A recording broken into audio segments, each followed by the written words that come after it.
seem incredibly ill prepared for the situation.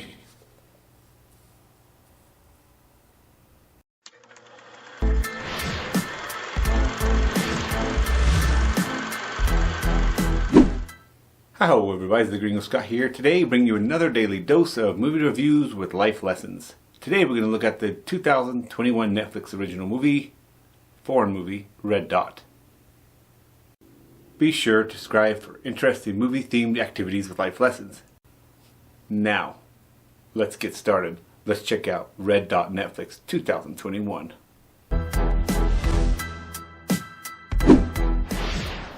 This is from the internet. On a hiking trip to rekindle their marriage, a couple find themselves fleeing their lives in the unforgiving wilderness from an unknown shooter.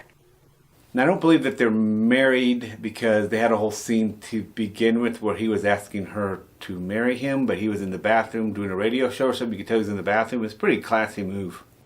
Good job, guy. But maybe they got married? I don't think so. I think they were talking about getting married. They hadn't gotten married yet, though. But that's the general summary of this movie.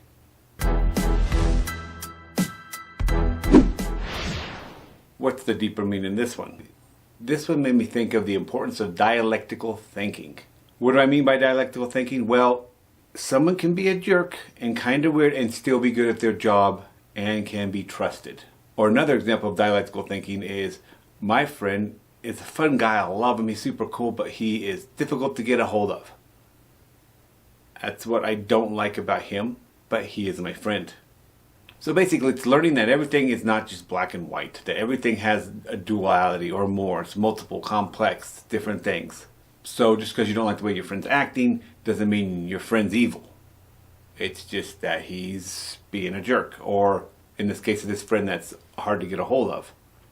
It's an irritating aspect of him. You got to keep that in mind when you get together and you have a blast. However, just know he's hard to get a hold of, and now you could talk to him about it and see what's going on, let him know how you feel about that and how it makes you feel and see where it comes. But in general, it doesn't mean that he's a horrible person. You shouldn't talk to him at all. So it's kind of like the dialectical thinking. I saw this in this movie.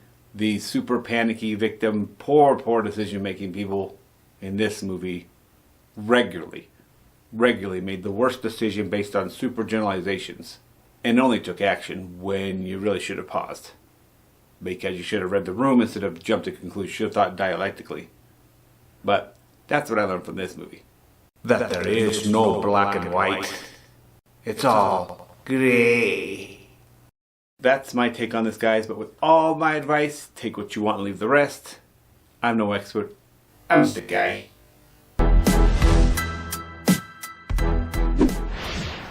Overall opinion of this movie. The bad.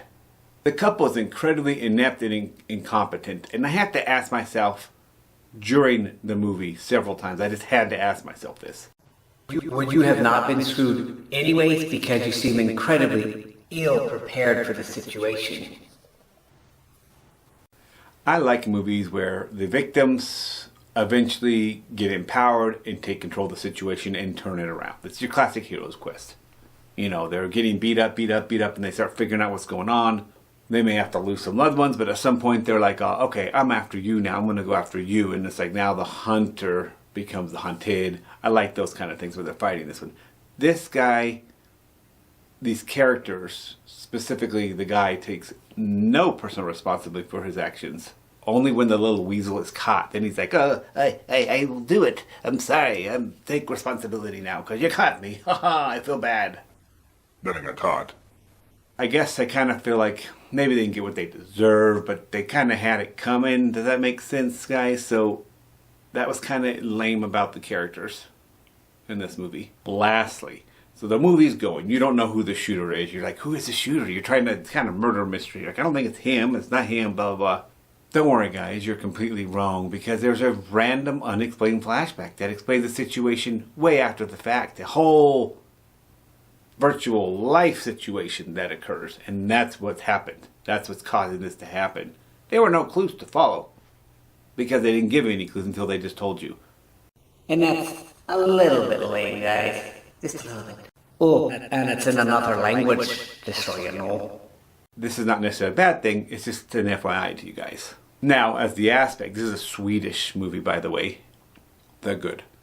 Like I said, this movie is in another language, so it's a foreign film. The fact it's in another language has its advantages as well, because they have different ways of telling stories. They have different things they think are important within. They're showing you how the coupleship is and what they think is important in a coupleship and stuff. There's these conventions that you see in American movies that aren't necessarily in these movies. And that's exciting, and the newness of it makes it more exciting and interesting. So that definitely helped it get more points in my book. The movie itself was a little bit bah, but it made it more interesting because it was foreign and it was unique. And I thought that made it cool. Unique for me, because I don't watch Swedish movies normally. In summary, I enjoyed this movie, but it was not amazing. Talk about making the what's going on random and okay, I guess. This kind of reminded me of Fable. Like you would sit down at a campfire with your family and you would share this story. It'd be like an oral tradition, and it would have a lesson for us to learn. And I think the lesson this one would be taking personal responsibility for your acts. Oh, and don't jump to conclusions. Look at the situation before you just jump in and do something. The movie was meh. The story was a little bit meh too. It wasn't just that great of a movie in general. Ending, honestly guys, it was doing okay. I was about at a 6.5. Because I was like, well, give them a chance. I like the newness of it, you know. I'd never seen Swedish movies and how they do their thing. And I thought, this is unique and I don't mind it. So I'm going to kind of give them more of a chance. Because whatever, it was interesting. I enjoyed it. They were irritating, but that was somewhat interesting how irritating they were. And like scream at the screen, hello, stupid people, what are you doing? But nope. At the end, they lost a good 1.5 points with the ending. It was so dumb. So dumb. That's why I'm giving Red Dot, a Netflix original 2021 film, a 5 out of 10. 5 out of 10. Peace, yeah, boy.